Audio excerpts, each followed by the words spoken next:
Hola, soy Marina Besné, bienvenidos a mi canal. Hoy vuelvo con un dibujo a boli, ya sabes que me encanta dibujar con boli y si no lo sabes te lo digo ahora. ¡Me encanta dibujar con boli! El tema es que me apetecía salirme un poco del realismo y gracias a esta foto que encontré en Pinterest se me ocurrió hacer un pequeño experimento. Como a mí me gustan mucho los detalles, me resulta muy complicado no centrarme en ellos. Por tanto, me cuesta experimentar con técnicas menos realistas. Así que se me ha ocurrido que voy a hacer los detalles únicamente en partes concretas de la cara. A ver si con esto consigo un efecto menos realista, pero a la vez poder disfrutar de los detalles en partes concretas. No vamos a esperar más, ¿no? Vamos a ver qué pasa. Voy a empezar por el pelo, que en este dibujo va a ser el ingrediente principal, y lo voy a hacer de la forma que más lo disfruto, porque no se va a parecer nada al pelo de la chica de la foto. Es más, la tía tiene el pelo casi blanco y yo se lo voy a hacer negro y con mucho brillo, y medio rizado, además. ¡Alegría! Porque es como más disfruto de dibujar el pelo con boli. Y te voy a contar cómo lo hago por si algún día te apetece dibujar pelo con boli y no sabes por dónde empezar. Pues ¿por qué no? Aquí está la tía Marina para darte unos consejillos que espero te puedan servir de ayuda algún día. En mi caso no empiezo marcando el boli fuerte desde el principio, sino que voy encajando los diferentes bloques o mechones de pelo, primero con una capa muy suave de boli, como si fuera un boceto del pelo, y ya cuando tenga todo más o menos encajado voy dándole más tinta hasta que me quede súper oscuro y muy contrastado y así el pelo parezca que brilla. Pues así es.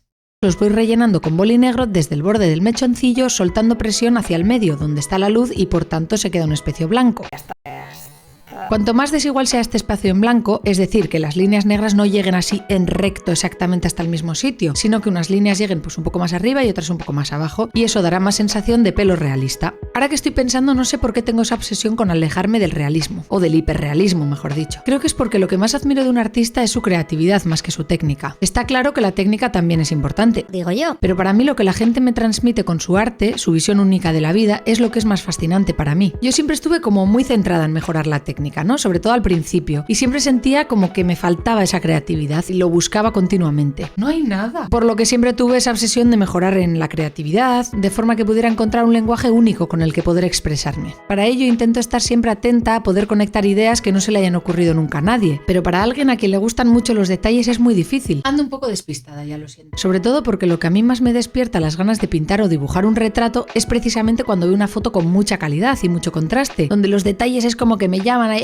hola, soy un detalle, y quiero plasmarlos fielmente en el papel. Pero pienso que buscando y buscando finalmente se acaban encontrando cosas. No necesariamente lo que ibas buscando, pero seguro que siempre se puede sacar alguna conclusión interesante. Todo tiene su cosa, amigo. En mi caso estoy aprendiendo a conectar mis dibujos realistas llenos de detalles con otras ideas que, separadas, se podrían definir como copiar una foto de manera realista o lo que sea, pero juntas hablan un lenguaje que he creado yo, por simple que sea. Ejemplo de ello puede ser, pues, no sé, hacer un dibujo realista pero en un soporte diferente y original, como puede ser un skate o un tronco de árbol, por ejemplo, o también mezclar dibujos realistas a boli y acuarela creando una doble exposición. Es como que cada dibujo por separado, pues el de boli y el de acuarela son realistas, pero al mezclarlo estoy haciendo algo que no se le ha tenido por qué ocurrir a nadie. Súper interesante. Este tipo de conexiones de alguna manera son mi lenguaje, mi manera de expresarme en el mundo del arte. En este dibujo en concreto quería dibujar la cara de manera más sencilla, crear una cara de forma figurativa pero sin llenarla de detalles, y qué difícil me resulta elegir las pocas líneas que se deben dejar para que la cara siga siendo figurativa pero no realista o hiperrealista. No sé, chica. ¿Pero qué pasa con esta foto? Pues mira, que me gusta mucho la boca y la nariz de la chica y es que me apetece mucho detallarlas y también los ojos. Así que se me ha ocurrido que si lo que me apetece detallar son las facciones y no la piel, ¿qué pasaría si dibujo detalladamente solo las facciones pero sin hacer la piel ni nada? Vamos allá. Todavía no tengo muy claro cómo de definidas quiero que queden las facciones, así que hago una primera capa suave en la boca y la nariz. Terminada esa capa, descubro que puede quedar bien lo de detallar únicamente las facciones de la cara y dejar la piel sin hacer. Menos mal.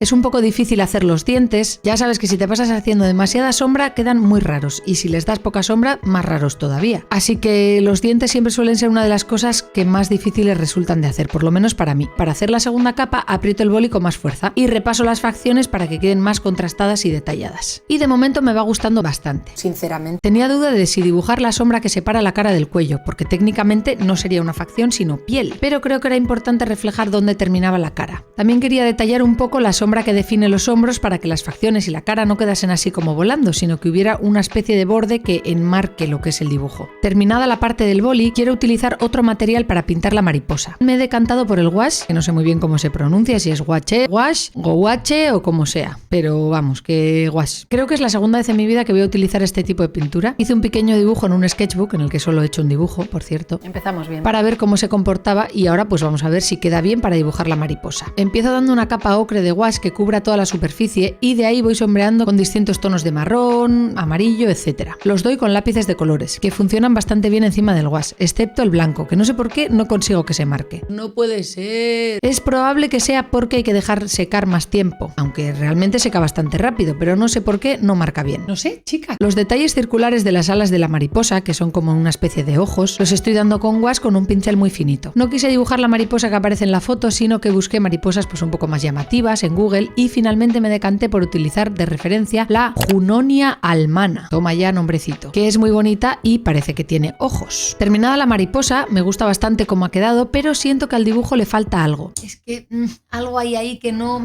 Así que se me ocurre crear un marco de color. Siempre me ha gustado el efecto de que el pelo o cualquier otro elemento del dibujo quede fuera de esa especie de marco para crear como una profundidad, como si el dibujo estuviera por delante de ese marco. Así que intento hacer este efecto poniendo el pelo fuera del marco de color pistacho que le estoy poniendo. Así que dicho esto, lo damos por terminado. Pues este ha sido el resultado final. A ver qué te parece. A ver, a mí personalmente hay algunas cosas que me gustan y otras que no me gustan tanto. Vamos a ir desglosándolas por partes. El tema de haber dibujado únicamente las facciones y haber dejado la piel sin hacer, me gusta. O sea, creo que le da más fuerza a cada facción por separado. Por ejemplo, la boca, la nariz, y deja de tener ese efecto tan, pues simplemente copiar una foto, que es lo que quería evitar esta vez. Por cierto, que me he dado cuenta que no he firmado en el vídeo, así que he tenido que firmar fuera de cámara. Aquí está la firma. Por otra parte, la mariposa creo que ha quedado bien, me gustan bastante los colores, creo que ha sido acertado haber elegido esta foto en vez de la blanca porque tiene, pues no sé, tiene otra gracia diferente. El pelo ha estado muy guay para dibujar, me ha gustado un montón, es como una manera muy disfrutable de hacer este pelo, hacerlo un poco a mi manera y no sé, siempre me gusta hacerlo así también. Y lo que no me ha gustado tanto ha sido el tema del marco, o sea, yo quería hacer este efecto, ¿no? Pues como que el pelo quedara por fuera y que el marco quedara por dentro. No sé si me convence, no sé si es el color, que he elegido un color que no combina demasiado bien con esta mariposa, o simplemente que este dibujo no requería ningún marco, sino simplemente hacer un dibujo más simple. Cuando digo que no me gusta algo no es en plan queja de ¡ay, Dios, ¿por qué he hecho esto? No debería haberlo hecho. Tampoco es eso, no, simplemente estoy en un nuevo camino de aprendizaje en el que pues te voy contando todo lo que se me va pasando por la cabeza y simplemente es algo que quería probar, pero bueno, no me ha convencido y no pasa nada, o sea, estoy contenta con el dibujo. Pues hasta aquí el vídeo de hoy, espero que te haya gustado mucho, que lo hayas disfrutado, que lo hayas pasado muy bien y ojalá que te haya servido para inspirarte, sea lo que tú hagas. Si te ha gustado este vídeo y tienes ganas de ver más, te recomiendo que veas este, que yo creo que te puede gustar.